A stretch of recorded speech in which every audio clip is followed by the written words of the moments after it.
नमस्कार, आप सभी का स्वागत है मेरे खास कार्यक्रम जिसका नाम है आपकी आवाज। और आपकी आवाज में हम हर बार किसी न किसी ऐसे मेहमान को लेकर आते हैं जो कहीं ना कहीं जीरो से हीरो की शुरुआत करता है। तो आज हमारे इस शो में एक साथ दो मेहमान हैं और इनके बारे में बातचीत करने से पहले हम जो हर बार आपसे कहते हैं कि हमारे शो को आप बहुत सारा प्यार, सपोर्ट और लाइक और शेयर करिए। तो आज के मेहमानों के बारे में बातचीत कर लेते हैं। आज हमारे साथ दो गेस्ट हैं। जो पहले गेस्ट हैं वो कौशलेंद्र सिंह जी हैं, महासचिव है। और दूसरे गेस्ट जो हैं वो रघुवीर सिंह जडेजा जी हैं, जो राष्ट्रीय अध्यक्ष हैं। और इनका जो संगठन है एक क्योंकि ये दोनों लोग एक ही संगठन से हैं। और साथ ही इस समय रघुवीर जी जो है वो गुजरात से हैं और कौशलेंद्र जी आपके उत्तर प्रदेश से हैं। ये दोनों लोग अपने क्षेत्र में बहुत ही अच्छे कार्य कर रहे हैं और साथ ही लगातार लगे हुए हैं समाज सेवा के। हम दोनों गेस्ट से बात करेंगे उससे पहले हम जो आप लोगों से कहते हैं कि आप लोग के जो सवाल हो वो हमारे तक जरूर पहुंचाइए, क्योंकि आपके सवाल हमें बहुत ही इंपॉर्टेंट होते हैं जिससे हम और गेस्ट के सामने रख सकते हैं। तो क्योंकि हम रघुवीर जी से बातचीत शुरू करना चाहते हैं। आप एक संगठन के राष्ट्रीय अध्यक्ष हैं, हिंदू युवा संगठन। इस संगठन का क्या उद्देश्य है और ये संगठन किस तरह संचालन होता है इसका? देखिए, हिंदू युवा रघुवीर जी। संगठन जी, मेरी आवाज आपको आ रही है? मेरी आवाज आप सुन पा रहे हैं? जी जी जी, आपकी आवाज आ रही है। आ रही जी है। जी। काजल जी, हिंदू युवा संगठन, इसका जो उद्देश्य है वो स्वयं में समाज को निर्भय करने का उद्देश्य है। 100 करोड़ का हिंदू समाज भारत में बहुमती जी में है, फिर भी असंख्य पीड़ाओं से वो पीड़ित है। जैसे लव जिहाद, गौ हत्या, राष्ट्र को तोड़ने वाले जो तत्व हैं वो दिन ब दिन जब भारत में बढ़ रहे हैं, तब इस देश को, इस राष्ट्र को बचाने के लिए हिंदू समाज का एकत्रीकरण बहुत ही जरूरी है। और हिंदू युवा संगठन की जो स्थापना है उसका जो उद्देश्य है वह उद्देश्य इसी लक्ष्य के साथ हुआ है कि हिंदू समाज को मजबूत किया जाए। जाति व्यवस्था अपनी जगह पर ठीक है, किंतु वह जाति व्यवस्था राष्ट्र की विकास में, राष्ट्र की सुरक्षा में बाधा ना आए, वो बाधित ना करे राष्ट्र की सुरक्षा को। इस हेतु से हम पूरे भारत के हिंदू युवाओं को अपने साथ जोड़कर राष्ट्र निर्माण का कार्य कर रहे हैं। और हिंदू युवा संगठन का जो लक्ष्य है वो राष्ट्र निर्माण है, सुरक्षित राष्ट्र है, मजबूत राष्ट्र है। बिल्कुल, आपके संगठन का लक्ष्य तो बहुत अच्छा है, लेकिन कौशलेंद्र जी से हम जानना चाहेंगे क्योंकि ये संगठन गुजरात से उठा और उत्तर प्रदेश में आप इसका एक संचालन कर रहे हैं। तो कौशलेंद्र जी, किस तरह आप इसका संचालन उत्तर प्रदेश में कर रहे हैं और कितना बढ़ावा दे चुके हैं आप हिंदू युवा संगठन को? सर्वप्रथम तो मैं सबको प्रणाम करता हूं और काजल जी के प्रति आभार व्यक्त करता हूं कि आज आपकी आवाज के मंच पर हमें वो हमारे संगठन हिंदू युवा संगठन की बात को रखने का अवसर मिला है।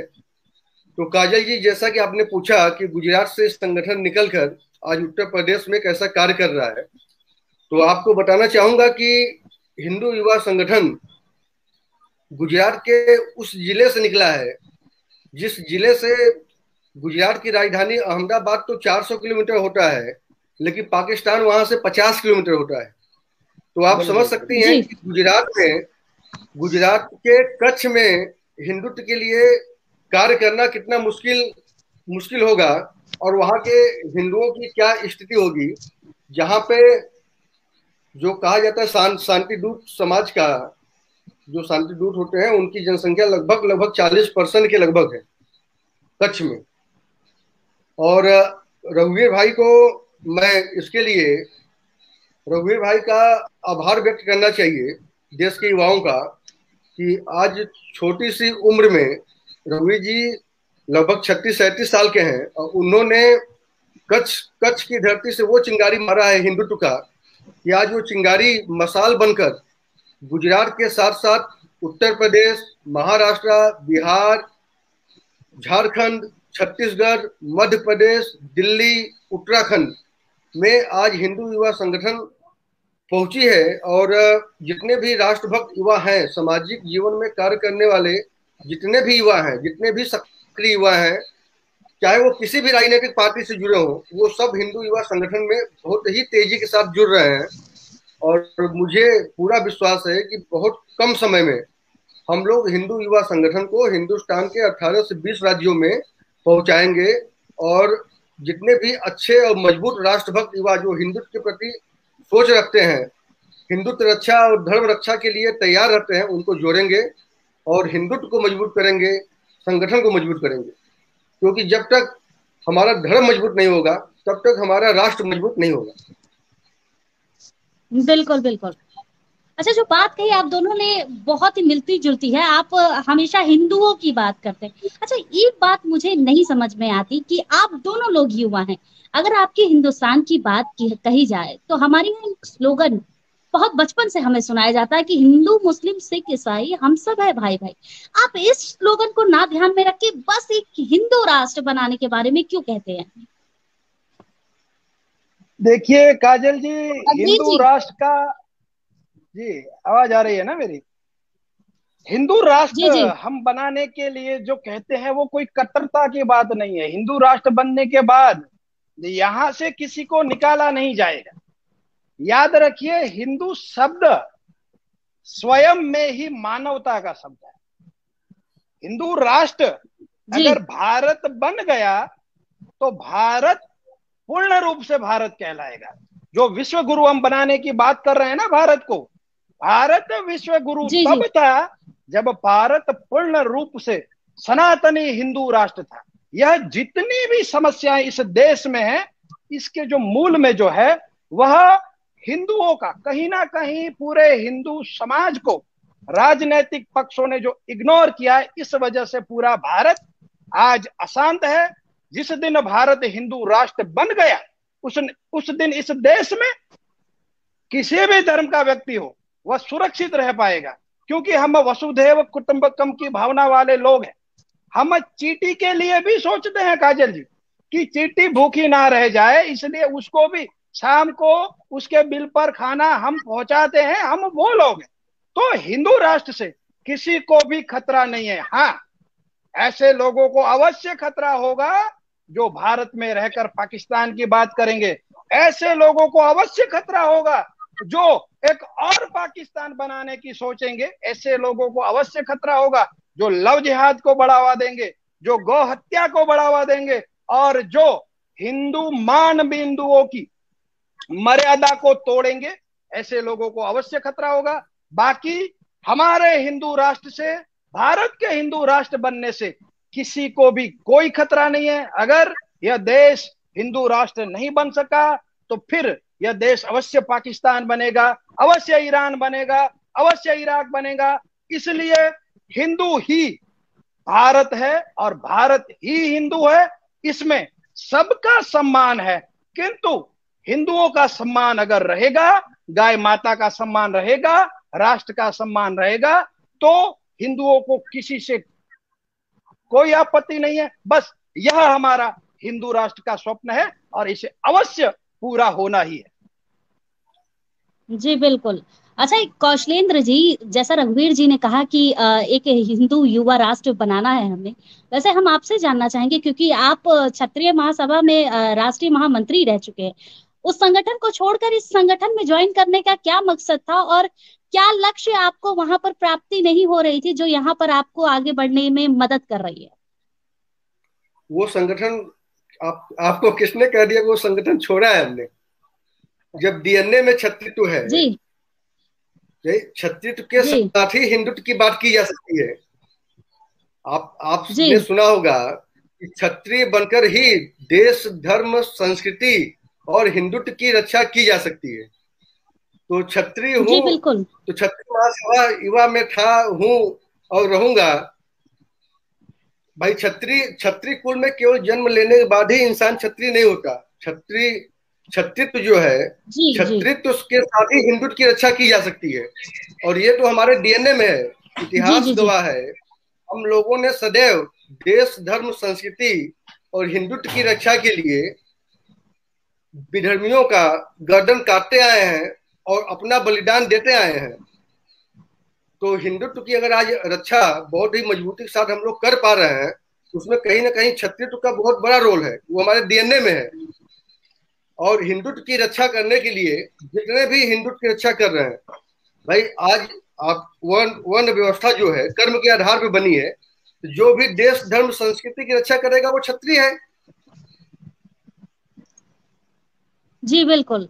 अच्छा, आज हिंदू रही बात ये तो हिंदू क्षत्रिय महासभा की और ये सारी चीजें कि आप वहां से छोड़कर ये ज्वाइन कर लिए, आपकी सोच अच्छी थी और ये आप छोड़े युवाओं छोड़े को बिल्कुल नहीं है। हिंदू को राष्ट्र क्षत्रिय बनाने की, लेकिन रघुवीर जी, रघुवीर जी, जैसे काजल जी, हम यूपी की बात करें तो अगर हिंदुत्व नेता की किसी बात करें तो उसमें सबसे पहला नाम योगी आदित्यनाथ जी का आता है। अगर गुजरात की बात कही जाए तो दूसरा योगी आदित्यनाथ वहां पर आपको माना जाता है, ऐसा क्यों? देखिए, योगी आदित्यनाथ जी तो स्वयं में एक सक्षम व्यक्तित्व है। रघुवीर जी, जी, मेरी आवाज आ रही है ना आपको? आवाज आ रही है काजल जी?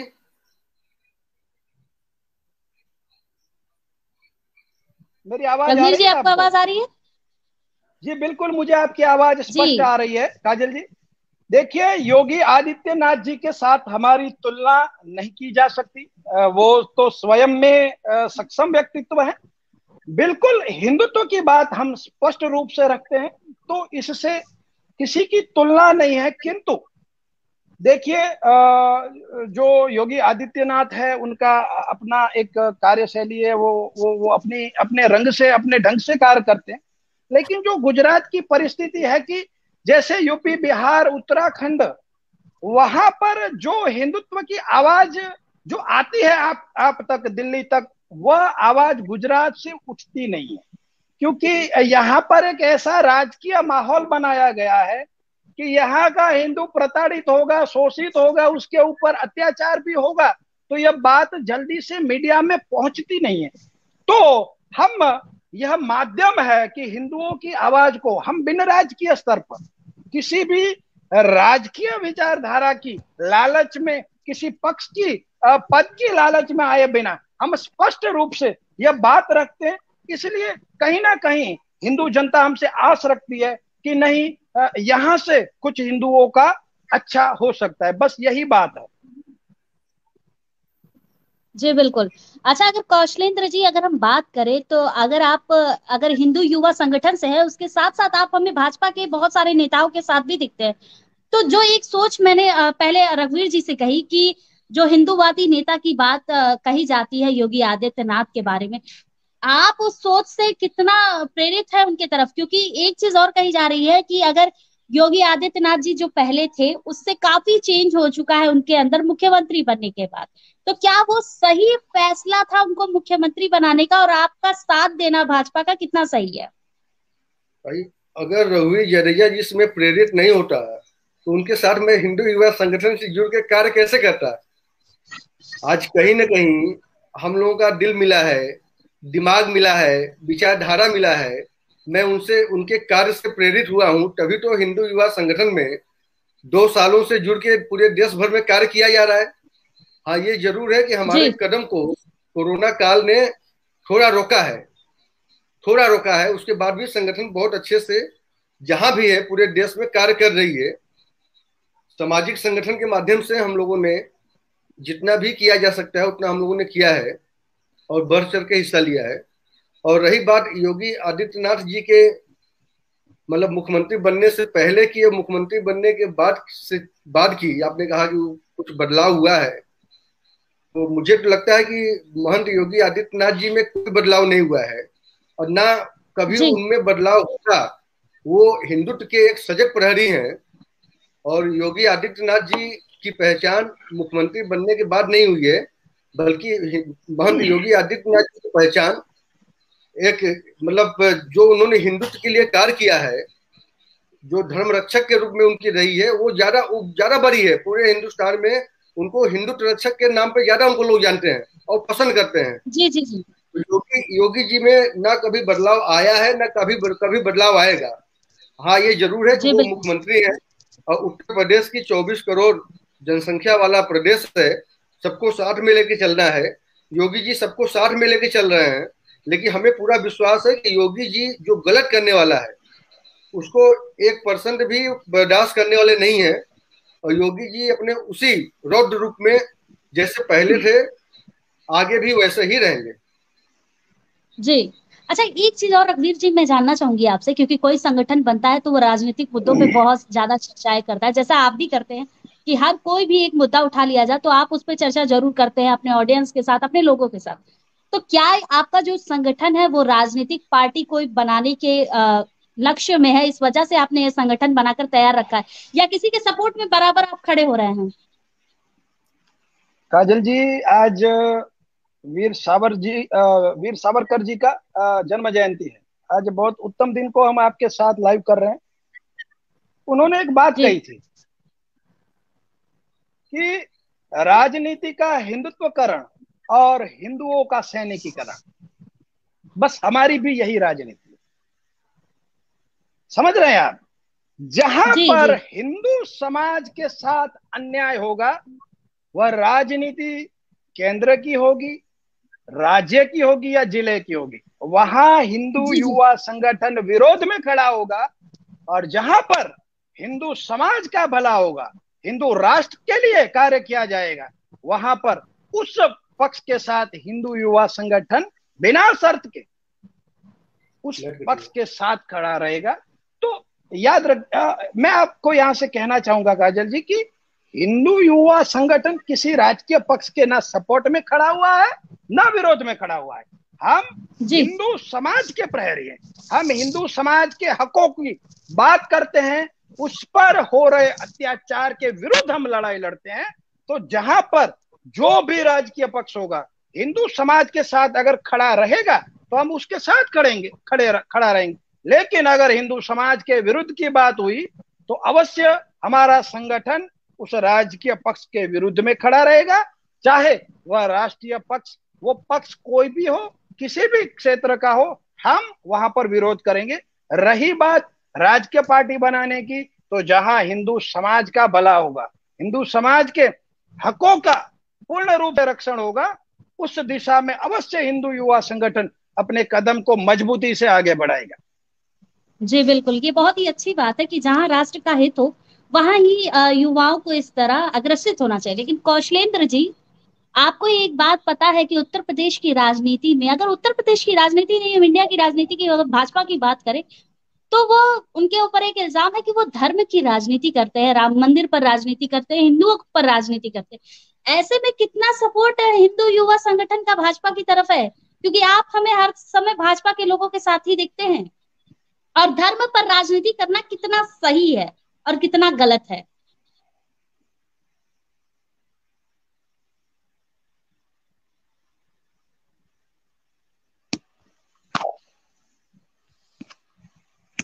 कौशलेंद्र जी, आपकी वॉइस नहीं आ रही है, वॉइस नहीं आ रही है आपकी। आ रही है आवाज? जी जी जी, अब आ रही आवाज है। आ रही है?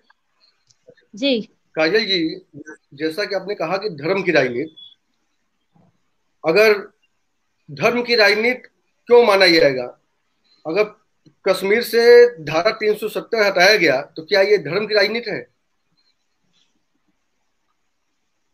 अयोध्या में मर्यादा पुरुषोत्तम भगवान श्री राम जी का मंदिर निर्माण शुरू किया जा रहा है, क्या ये धर्म की राजनीति है? आज आज वो जी कश्मीर जो है, आज वो कश्मीर जो भारत का अभिन्न अंग होते हुए भी भारत का नहीं था, पुलिस कानून कोर्ट सब रहते हुए भी कश्मीर में भारत का कानून नहीं चलता था, अगर वहां से धारा 370 हटाया गया है तो क्या ये धर्म की राजनीति है? राष्ट्रहित में किया गया कोई भी कार्य, राष्ट्रहित में कोई भी किया गया कार्य अगर किसी धर्म को पसंद नहीं आता तो ये धर्म की राजनीति मेरे हिसाब से नहीं है।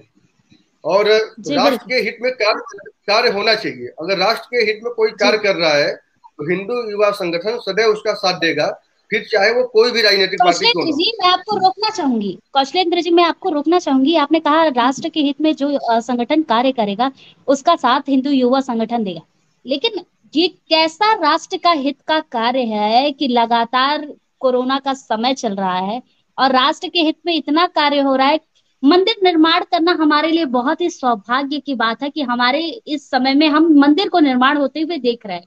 लेकिन कोरोना काल में जहां जरूरत लोगों को हॉस्पिटल और दवाइयों की और कालाबाजारी कम होने की है, वहां हम हिंदुत्व के नाम पर वोट मांगे तो कितना सही है?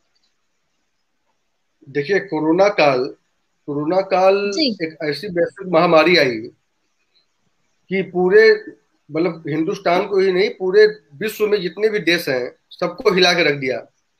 लोगों जी का जी जीवन बिल्कुल। भी गया और लोगों का जीविका भी गया।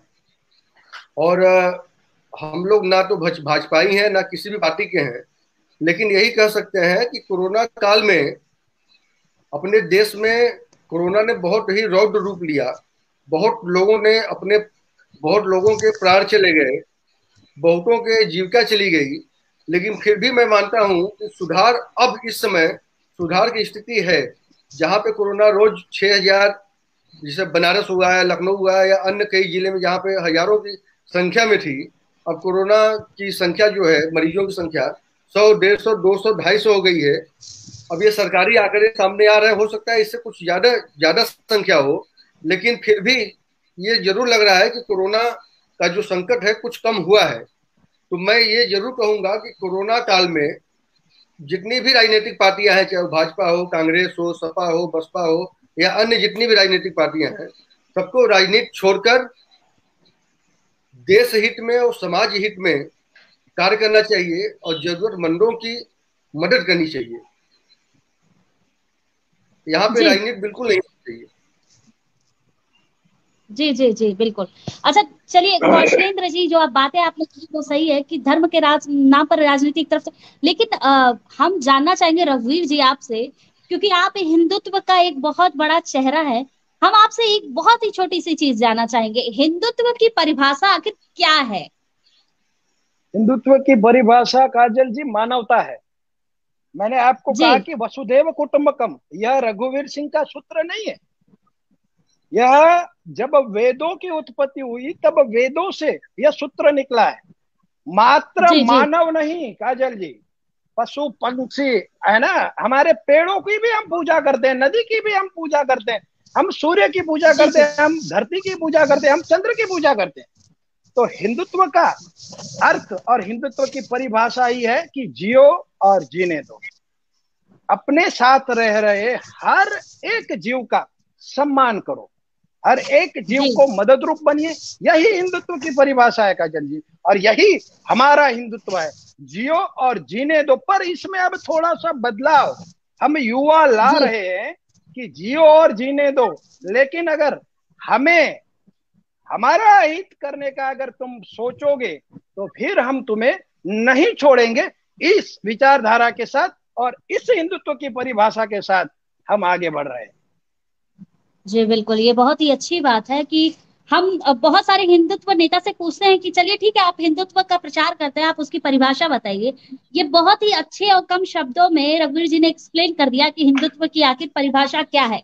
अच्छा कौशलेंद्र जी, आपके बारे में जैसा हमें पता है कि आपके पिताजी को पद्मश्री अवार्ड दिया गया है वसुंधरा रिसर्च फॉर्म के लिए। मैं ये जानना चाहूंगी आपसे कि ये पद्मश्री अवार्ड आपके पिताजी को दिया गया है, और साथ ही अभी लगातार 6 महीनों से किसान आंदोलन भी चल रहा है, अभी भी ये आंदोलन कायम है।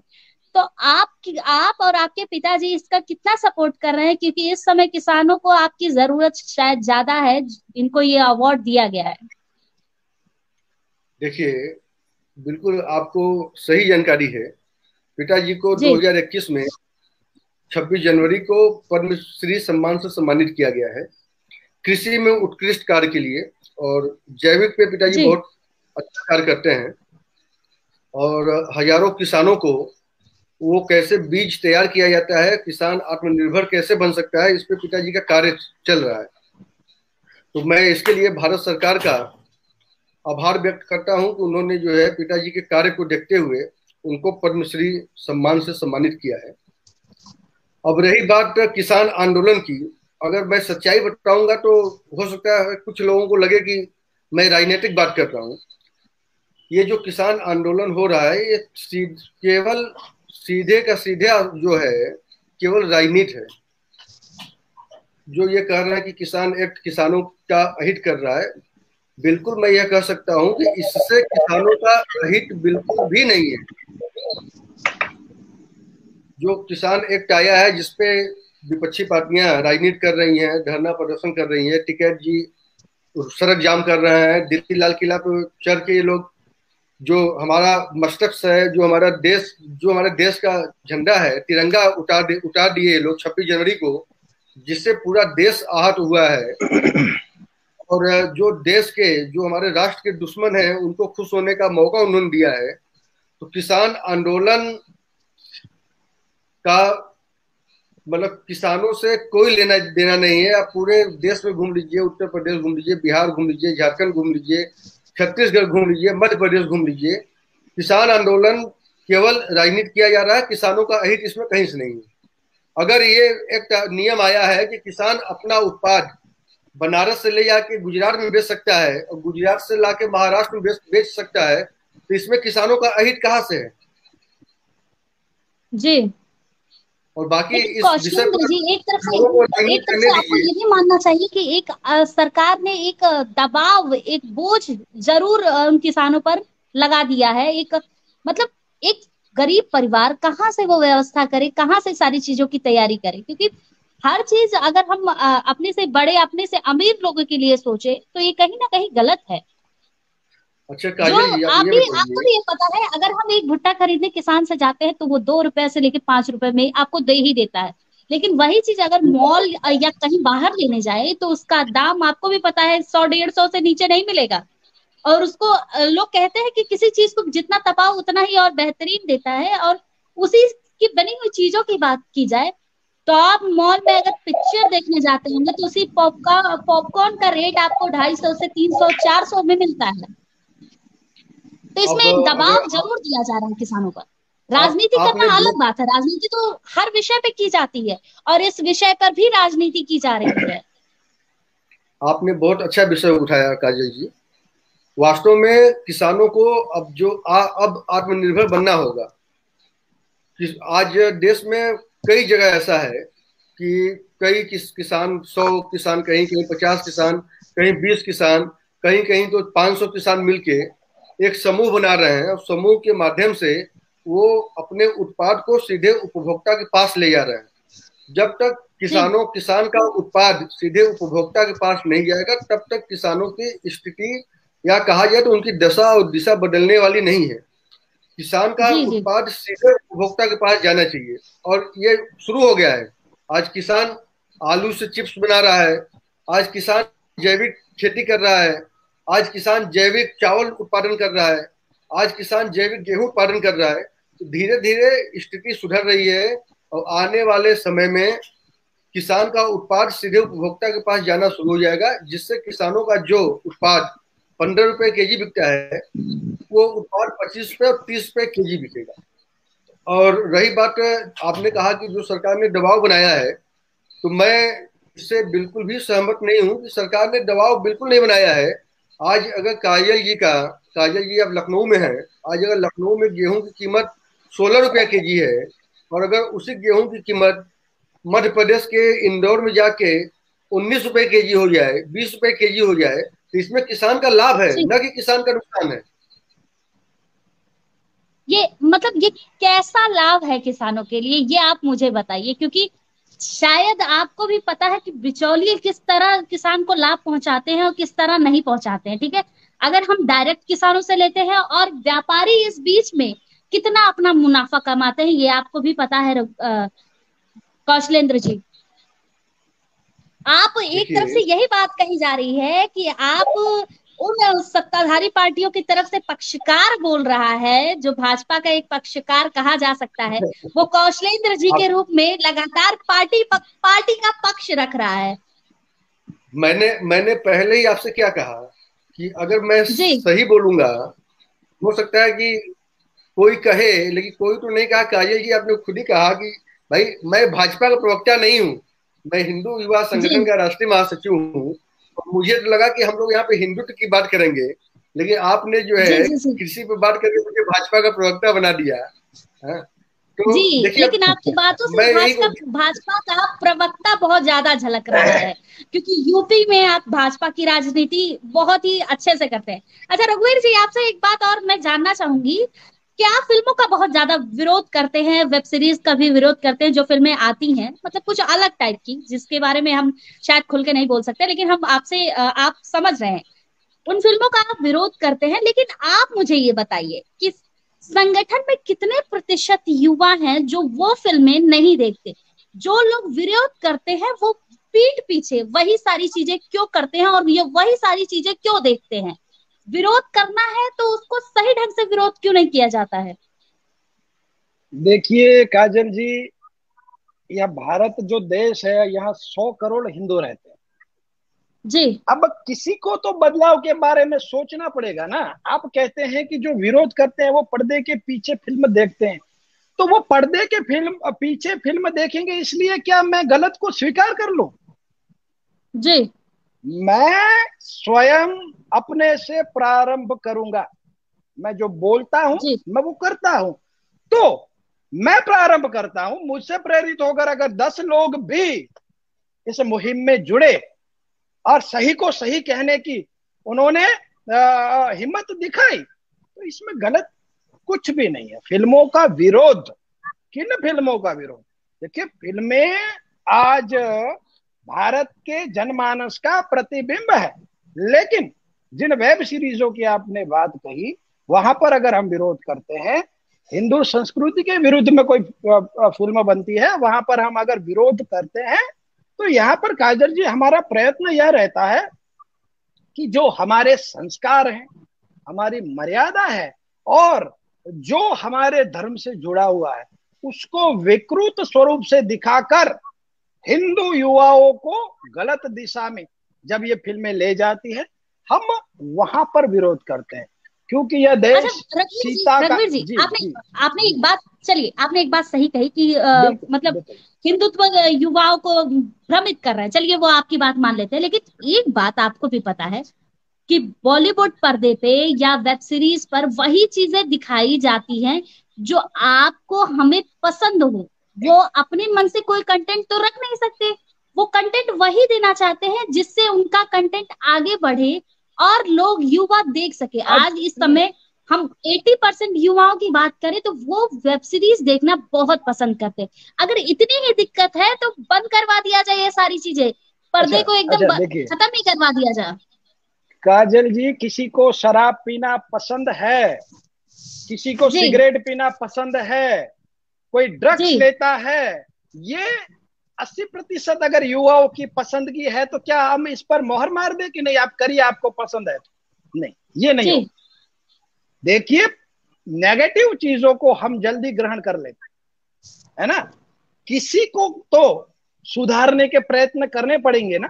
आप समझ रहे हैं, ड्रग्स पीने वाले जी को जी जी ड्रग्स पसंद है, लेकिन उसकी सेहत के लिए वो हानिकारक होती है, फिर भी वो पीता है ना। तो हम उसको, उसके माँ बाप उसको छूट दे देंगे कि हाँ बेटा पी, तुम्हें पसंद है तो? नहीं, माँ बाप क्या करेंगे, उसका कान पकड़ेंगे। हम क्या करते हैं, कान पकड़ते हैं कि भाई गलत है, वो गलत है। पसंद है इसका जी अर्थ यह नहीं है। देखिए, ज्यादा चीनी से शुगर होता है, चीनी सबको पसंद है, सब लोग स्वीट खाते हैं, लेकिन डॉक्टर ये कहता है कि ज्यादा स्वीट डायबिटीज का कारण बनता है। तो हर चीज अपनी मात्रा में, अपनी लेवल में रहे तब तक ठीक है। वो जब अति हो जाती है तो वह समाज को विकृत बना देती है, समाज को। और इन फिल्मों ने इस समाज को अश्लील बनाया है, ना केवल दिखावे से अश्लील, विचारों से भी अश्लील बनाया। वेब सीरीज जी पसंद है और एक मैं आपको एग्जांपल दूंगा कि देखिए, वो एक कहावत है कि हमाम में सब नंगे होते हैं, है ना। आप जी कहां पर क्या करेंगे, आप जब नहाने जाते हैं तो स्वाभाविक रूप से जो जो उसकी मर्यादा है, वो बाहर आप वो सब नहीं वो होगा ना। तो काजल जी, ये एक तो स्पष्ट बात है कि समाज को विकृत बनाए ऐसी चीजें युवाओं को पसंद हो, तब भी हम उसका विरोध करेंगे। लेकिन एक चीज जो मैं आपसे पहले भी पूछ चुकी हूँ, अभी भी पूछ रही हूँ, सही चीजें दिखाना जो रियलिटी में होता है जी जी जी उसको जी दिखाना जी जी। गलत कैसे हो सकता है? तो कहाँ हम उसका विरोध कर रहे हैं, किस रियलिटी चीज का जी हमने विरोध किया? आप मुझे एक एक एग्जांपल दे दीजिए। अगर कहीं पर माता पद्मावती पर फिल्म बनी, उसका हमने विरोध किया, तो वो क्या गलत है? आप बताइए जी कौन जी सी जी अच्छी। अरे हम तो प्रोत्साहित करने वाले लोग हैं। आप जब किसी चीज की मार्केटिंग करोगे, आपका अर्थ है कि कोई भी मीडिया प्लेटफॉर्म मार्केटिंग करेगा तो वो पैसा लेगा। हम तो अच्छी चीजों को मुफ्त में मार्केटिंग करते हैं। हम तो राष्ट्रवादी लोग हैं। अच्छे के साथ हम खड़े रहते हैं, बुरे के साथ हम डंके की चोट पर उसका विरोध करते हैं। जी जी जी जी बिल्कुल। अच्छा रघुवीर जी, क्योंकि आप आप अपने आप मैं को हिंदुत्व नेता मैं कहते हैं, आप हिंदुत्व का एक बहुत अच्छा चेहरा भी हैं, लेकिन एक चीज और हम जानना चाहेंगे, आप हिंदुत्व के ही कुछ चेहरों को कहते हैं कि ये बहुत ही बड़े बेवकूफ किस्म के नेता हैं जो हिंदुत्व की बात कहते हैं। आपके कई सारे वीडियोस में मैंने देखा है कि आप डायरेक्ट ब्लेम लगाते हैं, ऐसा क्यों? नहीं नहीं नहीं काजल जी, मैं ब्लेम नहीं लगाता। मैं ब्लेम तब लगाता हूं जब मेरे पास उस तथ्य का संपूर्ण समाधान हो। जी जब मैं बोलता हूं तो मैं विदाउट एविडेंस नहीं बोलता। आज तक इतने वीडियो मेरे, आपने अभी पूरे वीडियो आपने मेरे नहीं देखे होंगे, वरना आप ये बात कभी नहीं कहती। जब मैं बोलता हूं, मैं डंके की मैंने चोट आपके पर हजारों, आपके सुनिए ना, हजारों आपके लोगों के YouTube को बीच में मैं सब्सक्राइब कर बोलता हूं। रखा है जी। रघुवीर जी। किसको? मैंने आपके जी। YouTube को सब्सक्राइब कर रखा है और जितनी वीडियो है सबको मैंने छानबीन कर रखी है बहुत पहले से। अगर मैं गलत बोलता तो आप सोचिए कि रघुवीर सिंह जाडेजा के लाखों दुश्मन हैं, लाखों विरोधी हैं, जी लेकिन आज तक रघुवीर सिंह के सर का एक बाल, है ना, यहां से वहां नहीं हुआ। क्यों नहीं हुआ? क्योंकि मैं मेरा संगठन सत्य के साथ खड़े रहते हैं।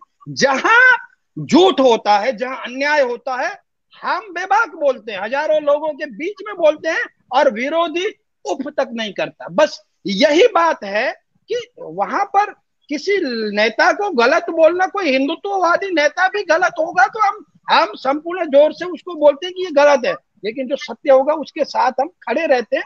तो यहाँ पर कोई ऐसी बात नहीं है। हम जो बोलते हैं उसका हमारे पास संपूर्ण तथ्य होता है, उसका संपूर्ण उसकी जानकारी होती है, तब हम किसी पर ब्लेम लगाते हैं। जी बिल्कुल। अच्छा कौशलेंद्र जी, काजल क्योंकि जी, हम आपसे भी एक चीज और। काजल जी, जी मैं जी अभी रघुवीर जी ने बहुत अच्छा जवाब दिया। आपने पूछा कि मैं फिल्म वाले विषय पे मैं आता हूँ। आपने कहा कि फिल्मों का विरोध क्यों किया जाता है। आप ये बताइए कि 100 करोड़ जनसंख्या है हिंदुओं की देश में। आज उन हिंदुओं की अगर भावनाओं को आहत करने वाली फिल्म बनेगी तो क्या हिंदू उसका विरोध नहीं करेगा? आज अभी बिल्कुल करना कुछ चाहिए। वर्षों पहले आपने देखा कि पूरे देश में एक फिल्म आई थी, फिल्म पद्मावत। उसका विरोध विरोध हुआ। क्यों उसका विरोध हुआ?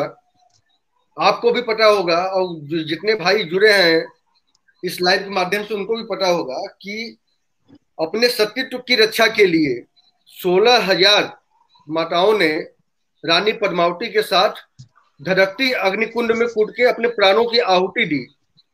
उन जी 16,000 माताओं जो जिसने अपने सतीत्व की रक्षा के लिए अपने प्राणों की आहुति दी, उनके ऊपर फिल्म बनाया जाएगा और गलत दिखाया जाएगा, तो क्या हिंदू जनमानस इसको बर्दाश्त करेगा? और आपको बता जी दें बिल्कुल। कि लोगों ने कहा कि क्षत्रियों ने आंदोलन किया है, क्षत्रियों ने आंदोलन किया है। तो मैं आपको बताना चाहता हूं कि पद्मावत का आंदोलन कि पूरे हिंदुस्तान में क्षत्रियों के साथ साथ जितने भी कौम हैं, जितने भी राष्ट्रभक्त हिंदू हैं, सबने मिलकर फिल्म पद्मावत का विरोध किया। और इतना बड़ा विरोधी सीन कट करना पड़ा उनको। तो ये हिंदुओं की एकता है कि जब जब हिंदू एकत्रित होगा, संगठित होगा, तब तब जितनी भी राष्ट्र विरोधी ताकतें हैं या राष्ट्र के खिलाफ कार्य करने वाले लोग हैं, उनको तमाचा पड़ेगा। और मैं आपको बता दूं, जी जी आज सबसे बड़ा जो है कारण है हिंदुत्व को कमजोर करने का, वो कारण फिल्मों के माध्यम से है। आज फिल्मों के माध्यम से हिंदुत्व को कमजोर करने की बहुत बड़ी साजिश चल रही है। उसका कारण क्या है? उसके जी फिल्मों में राष्ट्र विरोधी ताकतों का पैसा लगा होता है, वामपंथी विचारधारा के लोगों का साथ होता है, इतिहास को तोड़ मरोड़ कर पेश कर कर ये हिंदुत्व को कमजोर करते हैं। ये आज जितने भी सक्रिय सामाजिक लोग हैं या जितने भी पढ़े लिखे लोग हैं, सब जानते हैं। इसलिए गलत फिल्मों का विरोध मैं पूरे हिंदुओं से, जितने भी देश के राष्ट्रभक्त हिंदू हैं, उन सबसे यही हमारा अपील और निवेदन होगा कि आगे भी सब लोग एक साथ होकर ऐसे फिल्मों का विरोध करें, जिससे कि हिंदुओं की भावनाएं आहत न हो। जी बिल्कुल। अच्छा, एक सवाल मैं दोनों लोगों से जानना चाहूंगी कि क्योंकि अगर उत्तर प्रदेश की बात की जाए, गुजरात की बात की जाए, तो दोनों जगह भाजपा की सरकार है। तो क्या आपके हिसाब से हिंदुत्व के नाम पर जो हमने इस भाजपा सरकार को वोट देकर आगे बढ़ाया है, क्या सचमुच हिंदुत्व की रक्षा की जा रही है? हम रघुवीर जी आपसे गुजरात की बात जानना चाहेंगे और कौशलेंद्र जी आपसे हम यूपी की बात जानना चाहेंगे। क्या सचमुच हिंदुत्व की रक्षा हो रही है? देखिए काजल जी, हम झूठ नहीं बोलते। आपने बोला कि आप सीधा ब्लेम करते हैं, तो मैं अगर गुजरात की बात करूं तो सरकार यहाँ भाजपा की है। हम राष्ट्रवादी लोग हैं, धर्मवादी लोग हैं, लेकिन धीरे धीरे हिंदुत्व की पकड़ गुजरात में कमजोर हो रही है।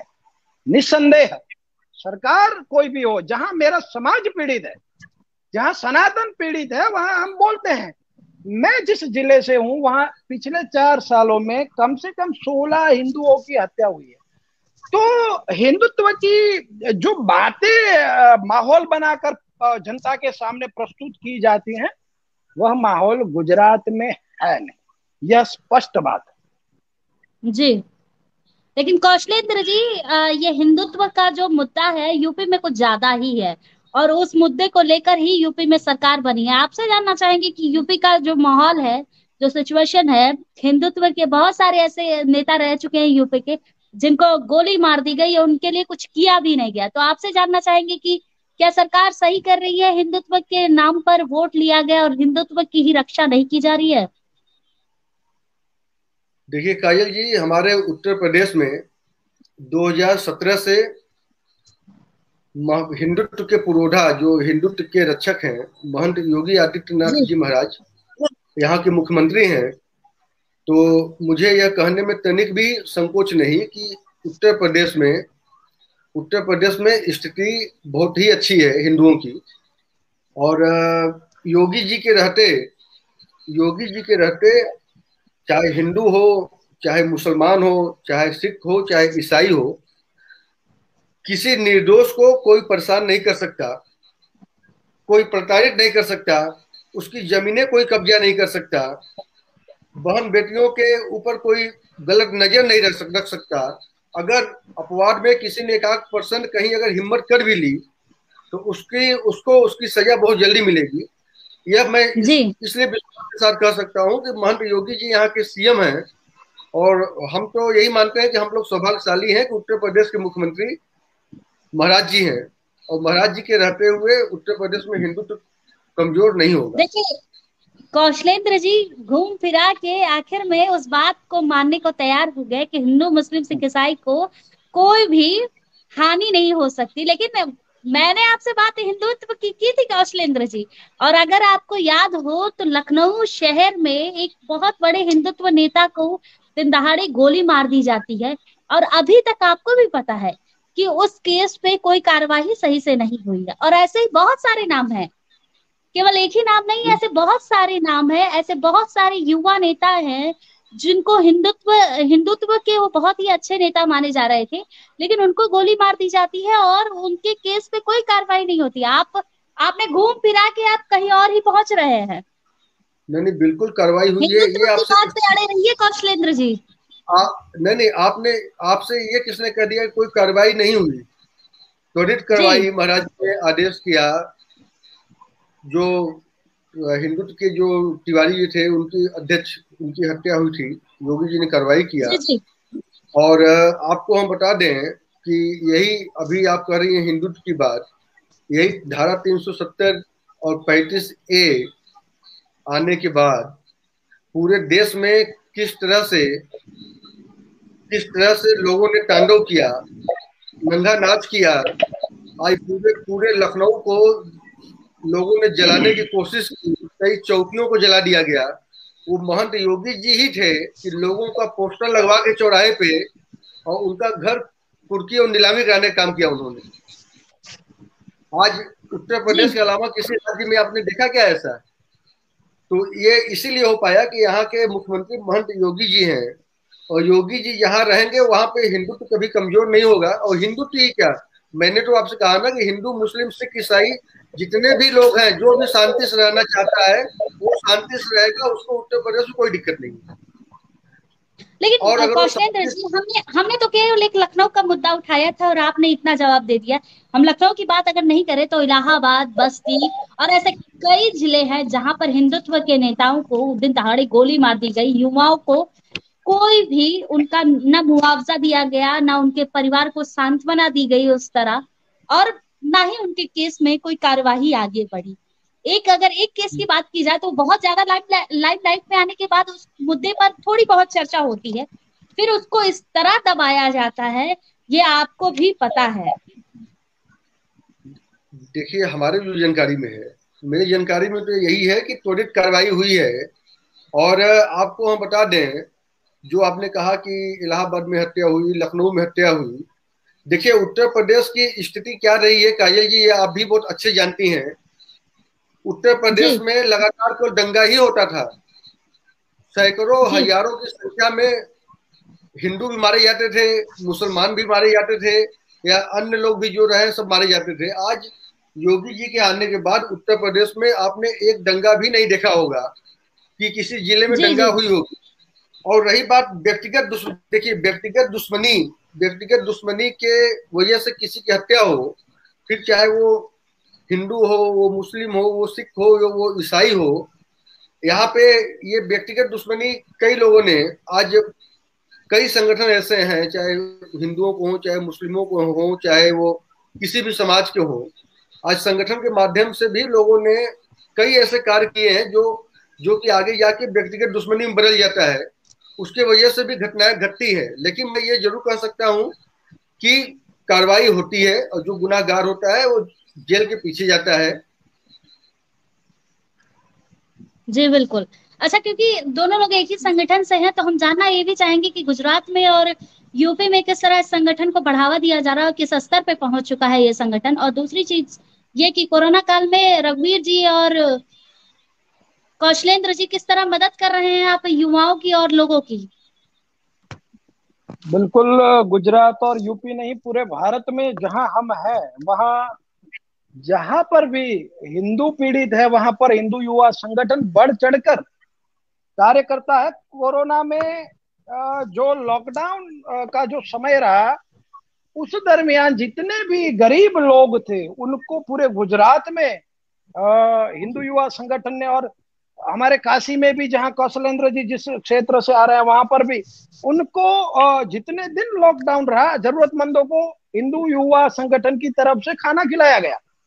और जब वर्तमान में अभी यहाँ सौराष्ट्र के ऊपर ताउते, जो आपने साइक्लोन अभी 4-5 दिन पहले, 6 दिन पहले जो यहाँ से गया, उसमें बहुत भारी नुकसान हुआ। और प्रशासन से पहले इस नुकसान की भरपाई करने जितने लोग पीड़ित थे इस तूफान से, क्योंकि इस तूफान, इस साइक्लोन की वजह से बिजली चली गई थी, क्योंकि तेज हवाओं की वजह से खंभे गिर गए थे, तो बिजली चली जाने की वजह से पानी की किल्लत हो गई थी, दिक्कत हो गई थी, क्योंकि मोटर से जो पानी निकलता है, लाइट ना होने की वजह से, बिजली ना होने की वजह से पानी की सप्लाई जब रुक गई थी, तो सबसे पहले हिंदू युवा संगठन, हमारी गिर सोमनाथ की टीम, हमारी मांगरोल जूनागढ़ की टीम ने कम से कम अब तक 100 जनरेटर अपनी तरफ से ऐसे पीड़ित लोगों को, जो सक्षम तो है लेकिन अभी उनके पास कुछ नहीं है, क्योंकि लाइट जो है वो गवर्नमेंट की तरफ से दी जाती है, वहां अभी लाइट आएगी, वहां बिजली आएगी, उसको कम से कम और 2-4 दिन निकल जाएंगे। उस दरमियान पानी की व्यवस्था हमने की है, जनरेटर जहां जहां जरूरत है वहां जनरेटर लगाकर हमने वहां पर बिजली की व्यवस्था की है। तो प्रशासन से कहीं पर भी हम कम नहीं उतरे। हिंदू युवा संगठन का एक भी युवा भारत के किसी भी कोने में होगा, हमारे संगठन की काजल जी ये विशेषता हुई है कि इससे जुड़ने वाला व्यक्ति निस्वार्थ हिंदुत्व का पुजारी होता है, हिंदुत्व का भक्त होता है, उसमें स्वार्थ कहीं नहीं होता, और वो व्यक्ति निडर होता है, निडर ही हमसे जुड़ते हैं। तो भारत के किसी भी कोने में एक भी हिंदू युवा संगठन का कार्यकर्ता होता है, वह अवश्य वहां पर हिंदुओं की मदद करता है, वहां पर कोई डाउट, वहां पर कोई क्वेश्चन, कोई प्रश्नार्थ चिन्ह नहीं होता। जी बिल्कुल। अच्छा, बहुत अच्छा लगा कि आप दोनों लोग हमारे साथ लाइव जुड़े, लेकिन जाते जाते हम चाहेंगे कि रघुवीर जी और कौशलेंद्र जी, आप दोनों लोग हमारी युवा पीढ़ी के लिए, हमारी ऑडियंस के लिए कोई संदेश देकर जाए। कौशलेंद्र जी।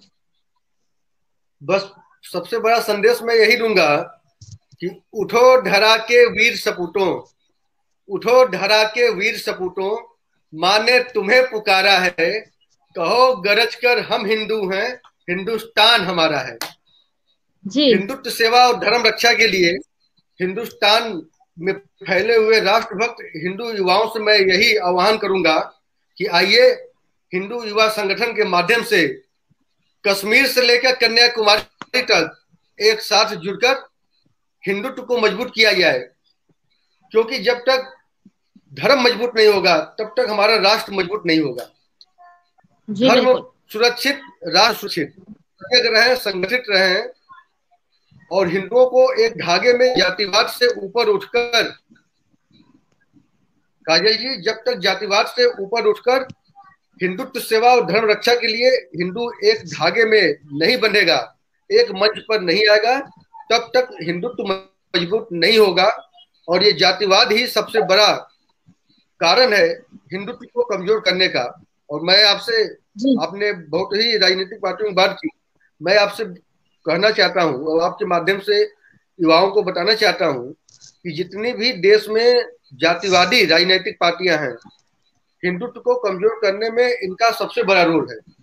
भाई, इनका स्वयं का लाभ तो हो रहा है, लेकिन हिंदुत्व कमजोर हो रहा है।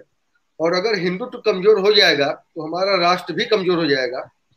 जब धर्म ही नहीं बचेगा तो राष्ट्र क्या बचेगा। जी बिल्कुल। रघुवीर जी, आपसे भी हम चाहेंगे कि हमारी ऑडियंस को कोई ना कोई संदेश जरूर दें। बिल्कुल। हम युवाओं से कहना चाहेंगे कि भारत अभी युवाओं का देश है और भारत का भविष्य हिंदुत्व है। तो भारत में रहने वाले 135 करोड़ मानव हैं, उसकी रक्षा हेतु भारत को हिंदू राष्ट्र बनाना जरूरी है। हिंदू का अर्थ ही भारत है और भारत का अर्थ हिंदू है। अगर इस देश से हिंदू कमजोर हो गया, हिंदू बट गया, तो ये देश टूट जाएगा। 1947 में जैसे यहां से पाकिस्तान बनाया गया, इसी देश के एक टुकड़े से उस टुकड़े का नाम पाकिस्तान कर दिया गया, वैसे असंख्य लाखों करोड़ों ऐसी विचारधारा इस देश में पनप रही है जो इस देश को फिर से तोड़ना चाहती है। तो इस देश के हिंदू युवाओं से मैं कहना चाहूंगा कि आपका जुड़ना केवल इस राष्ट्र को मजबूत नहीं बनाएगा, आपके जुड़ने से आपका परिवार भी सुरक्षित रहेगा और आपके पड़ोस का परिवार भी सुरक्षित रहेगा। तो इस देश के युवाओं को जातिवाद से ऊपर उठकर, जाति एक व्यवस्था हो सकती है किंतु वह राष्ट्र निर्माण में जब बाधक बने तो ऐसी जो जातिवादी मानसिकता है उसका हमें त्याग करना पड़ेगा। जब देश की बात हो, धर्म की बात हो, राष्ट्र की बात हो, तब हम हिंदुओं को एकजुट होकर मजबूती से इस देश का पक्ष रखना पड़ेगा, इस राष्ट्र, इस धर्म का पक्ष रखना पड़ेगा। तो आपसे जुड़े हुए तमाम युवाओं से मैं कहना चाहूंगा कि जाति एक बूंद है, धर्म सागर है। तो इस बूंद से उठकर सागर में तैरिए। आइए हम सब मिलकर धर्म को मजबूत करें ताकि राष्ट्र मजबूत हो और राष्ट्र में रहने वाला प्रत्येक व्यक्ति सुरक्षित हो। जी बिल्कुल। पहले तो आप दोनों को बहुत बहुत धन्यवाद कि आपने हमारे लाइव शो को ज्वाइन किया और इतना अच्छा समय दिया आप लोगों ने। बहुत बहुत धन्यवाद दोनों लोगों को। बिल्कुल, आपको भी बहुत बहुत धन्यवाद, आपकी आवाज को भी बहुत बहुत धन्यवाद काजल जी कि आपने हमें वो मंच प्रदान किया जिससे हमने अपनी बातों को युवाओं के बीच में रखा। बहुत बहुत धन्यवाद काजल जी। धन्यवाद आपका। तो ये थे कौशलेंद्र सिंह जी और रघुवीर जडेजा जी, जिनके बारे में हमने जाना, उनकी विचारधाराओं के बारे में जाना। तो कल फिर मिलते हैं एक नए गेस्ट के साथ। तब तक के लिए नमस्कार, शुभ रात्रि।